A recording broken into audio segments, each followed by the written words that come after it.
এখন একা একা যাইতে হয় ডিউটিতে। কালকে সুপারভাইজার বলছে যে ডিউটিতে 10টার দিকে আসার জন্য।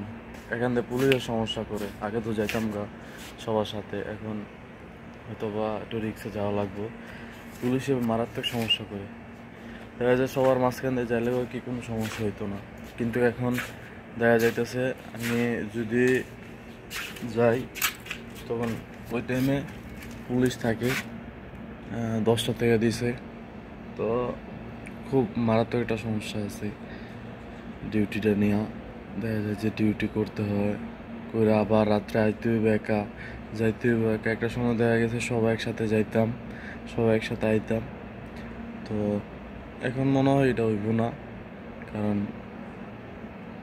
যে অবস্থা পুলিশের দৌড়ানি সৌদিতে ভাই, আমি আসার পর থেকে দেখতেছি এতদিন ভালো ছিল, কিন্তু এই মাঝখান দেওয়া কয়েকটা মাস মানে অতিরিক্ত জ্বালাইতেছে। মক্কা শহরে পুলিশের জন্য থাকা যাইতেছে না। অনেক মানুষ এখান থেকে নিয়ে ধরে ধরে নিয়ে যাত্রা ছেড়ে দিতেছে, তো এমনি এমনি আছে আর কি।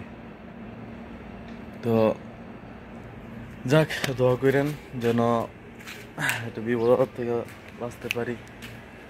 অবশ্য ওপরওয়ালা রক্ষা করার মালিক আল্লাহ, আল্লাহ পাক।